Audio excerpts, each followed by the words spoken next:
안녕하세요. 일본의 소식을 쉽고 빠르게 간추려서 전해드리는 오늘의 일본입니다. 8월 11일 화요일 오전 뉴스 보내드리겠습니다.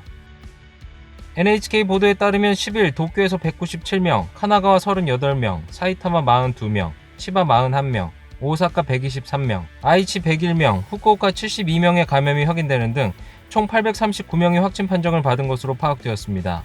일본 내 감염이 확인된 사람은 49,749명이며 요코하마 크루즈선을 포함하면 총 54,61명이 감염된 것으로 파악되었습니다.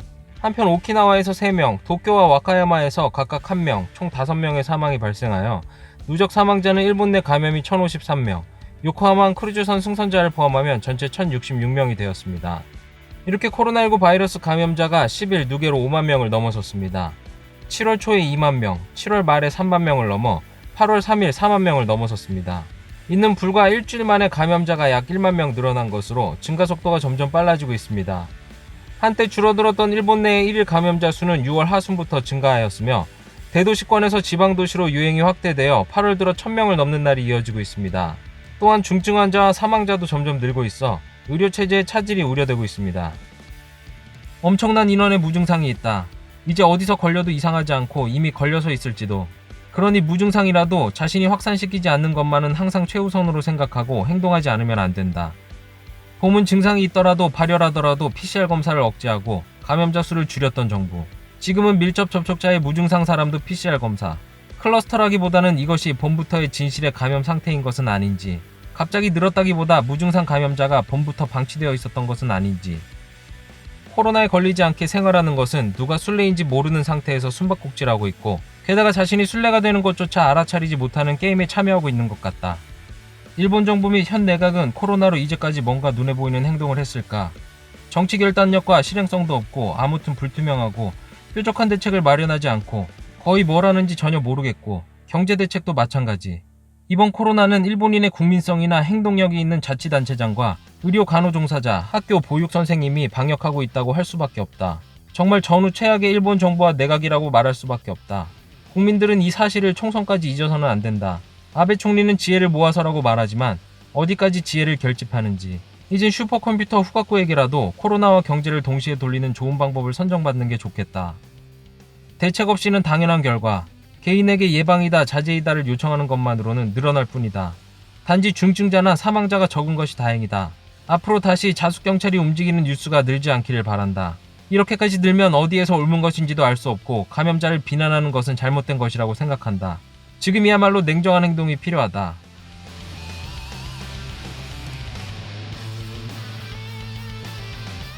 이날 도쿄에서는 197명의 신규 감염이 확인되었습니다. 10세 미만부터 80대까지의 남녀 197명의 신규 확진 판정을 받은 것으로 파악되었으며 이 중 118명은 감염 경로가 파악이 되지 않거나 조사 중이고 79명은 기존 감염자의 밀접 접촉자로 확인되었습니다. 연령대로는 20대에서 30대가 총 110명으로 전체의 약 65%로 젊은 층의 감염이 두드러지며 감염 경로로는 197명 중 가정 내 감염이 30명, 직장 내 감염이 15명, 회식에서의 감염이 14명, 유흥과 관련 감염이 6명, 의료기관 등 시설 내 감염이 8명 등으로 확인되었습니다. 한편 이날 70대 남성 1명이 사망하였으며 현재 중증 환자는 1명 증가한 24명, 입원 환자는 81명 증가한 1682명으로 파악되었습니다. 이로써 도쿄의 누적 확진자 수는 16,064명, 누적 사망자 수는 334명이 되었습니다. 이렇게 도쿄에서 200명을 밑도는 것은 7월 27일에 131명 이후 2주 만입니다. 다만 발표되는 감염자 수는 대체로 3일 전 검사의 결과를 반영하고 있다는 점에서 7일의 검사 건수는 속보치에서 3,243건이었습니다. 3일부터 6일까지 평균 검사 건수가 5,000건을 넘었던 것과 비교하면 적은 검사 건수입니다. 다음 소식입니다. 코로나19 바이러스로 인해 감염자가 급증하고 있는 가운데 마스크는 필요 없다라고 주장하는 사람이 있습니다. 바로 국민주권당 당수 히라츠카 마사유키 씨입니다. 히라츠카 씨는 8월 9일 도쿄 시부야에서 마스크 착용을 하지 않는 클러스터 시위를 실시하였습니다. 이는 코로나19 바이러스 대책의 항의 활동으로 이번이 10번째를 맡고 있으며 인터넷상에서는 클러스터 페스티벌이라고도 불리며 트렌드에 오를 만큼 파문이 일고 있습니다. 후생노동성은 5월에 새로운 생활 양식을 재현하며 사람과의 간격을 둘 것, 사람과의 간격을 두지 못하면 증상이 없어도 마스크를 착용할 것 등의 예방책을 호소하고 있습니다. 한편 히라츠카 씨는 코로나는 그저 감기라며 마스크나 소셜 디스턴스가 불필요하다는 등의 주장을 하며 7월 실시된 도쿄 도지사 선거에 출마하였으나 득표수는 8,997표에 그쳤습니다. 또한 히라츠카 씨는 8일 시위가 끝난 뒤 야마노테 선을 일주하는 것을 유튜브에서 사전고지하였습니다. 10일 한 방송에서 히라츠카 씨는 자유로운 생활이 위협받는 위기가 말에 시작했다라고 동기를 말하였습니다. 시위가 끝난 뒤 노마스크 야마노테 센이라는 제목의 동영상을 유튜브에 업로드하였으며 공안위원회 여러분 지금부터 탑니다라고 선언하고 마스크 없이 동료들과 전철에 타는 모습을 선보였습니다. 다음 소식입니다. 9일 나가사키시의 평화기원식에서 아베 총리의 기념사가 6일 히로시마 기념사와 거의 같은 내용으로 피해자 및 대중들의 분노의 소리가 이어지고 있습니다. 히로시마의 2番戦時じゃ私たちはないんですよ。長崎は総理の長崎の原爆に対する考え方というのはこんなものかと。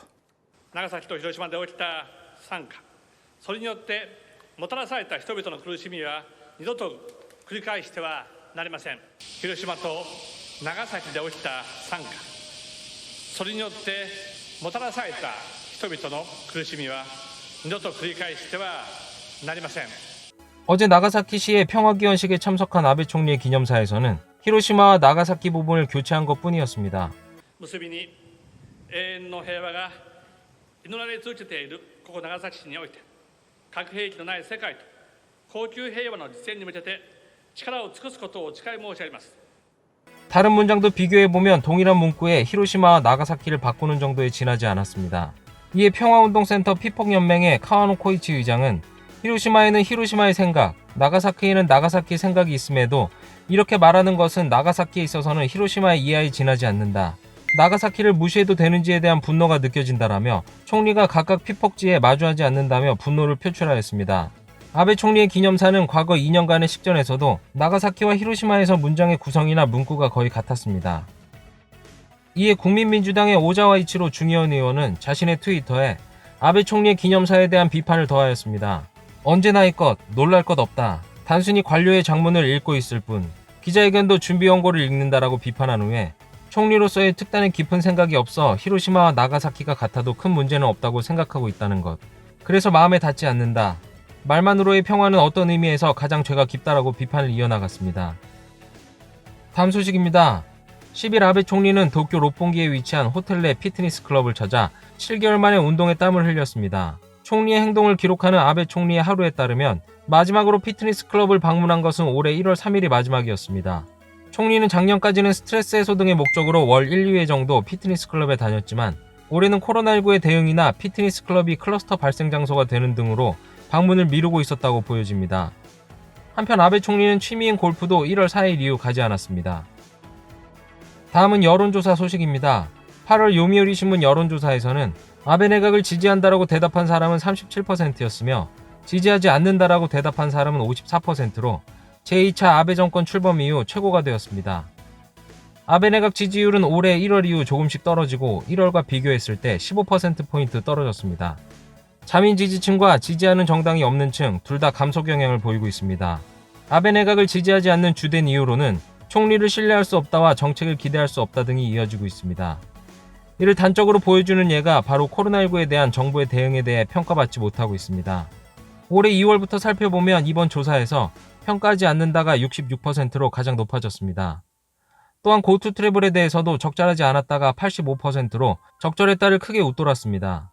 또한 코로나19에 대한 정부의 대응 방안을 논의하기 위해 야당이 임시국회를 조속히 열자고 요구하고 있는 것에 대해 여론조사에서도 조속히 열어야 한다가 73%로 나타났습니다. 하지만 아베 내각은 현재 10월까지는 불응하는 자세를 보이고 있습니다. 이렇게 개별 대책에 대한 평가의 부진과 논의의 소극적인 자세가 내각 지지율의 하락을 불러오는 것으로 보여집니다. 이러한 상황이 지속되며 현재 아베 정권은 공격적 선택 사항은 취하기 어려운 실정입니다. 그중 대표적인 것이 중의원 해산 총선거를 들 수 있습니다. 해산 후 총선거에서 승리하면 정권의 구심력이 돌아온다고 보고 아소부 총리는 이번 가을에 해산 총선거를 해야 한다고 주장하고 있습니다. 한 전 강요에 따르면 10만엔 보조금이 지급이 완료되면 내각 지지율 등 평가가 좋아질 테니 해산을 할 수 있는 것 아니냐는 기대를 하였지만 평가도 돌아오지 않고 감염이 수습되지 않으면 무리다. 지금은 참아야 하는 시기이다라고 낙담하였습니다. 이번 여론조사를 받은 아베 총리도 주변에 이런 감염 상황이면 어쩔 수 없다라고 말하였다고 합니다. 이렇게 내각의 지지율이 떨어진 상황에서 야당에게는 기회가 될 수 있습니다. 다만 내각 지지율이 떨어지는 경향을 보이고 있지만 야당의 지지율도 낮은 수준에서 머무르고 있습니다. 이러한 상황으로 미루어 보아 코로나19 대책 등 향후의 비전의 제시에 대해서 야당에게도 요구되고 있다고 볼 수 있습니다. 다음은 간추린 단신 소식입니다. 코로나19 바이러스의 감염 확대가 계속되는 가운데 출입국 재료관리청은 실습지에서 해고된 외국인의 기능 실습생의 재취업을 지원하고 실습을 마치고 귀국할 수 없는 실습생은 재료기간을 연장하는 등 지원의 확충 방안을 검토하기로 하였습니다. 코로나19 바이러스의 감염 확대에 따른 기업의 실적 악화의 여파로 외국인 기능 실습생 등이 실습 중에 해고되는 경우가 있어 출입국 재료관리청은 올해 4월에 새로운 제도를 만들어 실습생 등이 일본 국내 기업 등에 재취업하고 최대 1년간 일할 수 있게 되었습니다. 그러나 이 제도를 이용하고 농업 및 식품 제조업의 기업 등에 재취업한 실습생 등은 이달 3일 시점에서 625명에 그쳐 출입국 재료관리청은 제도를 알리기 위해 대책을 강구하고 있습니다. 또한 실습 기간을 마쳤으나 귀국하지 않고 계속 일본에 머물 수 있는 재료 자격을 취득하고 있는 실습생은 대략 2만 명 정도이나 이러한 재료 자격의 기한은 최대 반년간이므로 출입국 재료관리청은 재료기간의 연장과 현재는 인정받지 않는 재취업의 제도를 이용할 수 있도록 하는 등 지원의 확충 방안을 검토하기로 하였습니다. 코로나19 바이러스의 감염 확대로 명절의 귀성을 피하는 움직임이 확산되면서 토토리언에서는 무덤의 청소나 성묘를 대행하는 서비스에 의뢰가 잇따르고 있습니다. 이 대행 서비스는 묘비 등을 취급하는 토토리시의 석재점이 인구의 과소화와 고령화에 따라 10년 전부터 시행하고 있습니다. 올해는 코로나19 바이러스의 영향으로 귀성을 피하는 사람이 늘고 있어 의뢰는 예전보다 30% 정도 증가하여 이미 60여 건 의뢰가 들어왔습니다. 10일은 감염 확대로 귀성을 포기한 아이치현의 여성의 의뢰를 받아 종업원이 무덤에 청소를 하고 묘비를 솔로 문지르고 정성스럽게 닦았습니다. 석재점에서는 의뢰를 받은 60여 건에 대해서 11일까지 청소를 마치고 12일에 꽃을 바치거나 향을 올려 성묘도 대행하고 그 사진을 의뢰인에게 보낼 예정입니다. 작업을 한 석재점의 직원은 어려운 사정이 있는 가운데도 조상을 모시고 싶다는 생각에 어떻게든 협력하고 싶다라고 이야기하였습니다. 긴 장마가 끝난 뒤 무더위가 찾아와 연일 이어지고 있다는 소식입니다. 10일은 기후현과 토야마현 등에서 기온이 38도를 웃도는 등 동일본이나 서일본을 중심으로 맹렬한 더위를 보였습니다.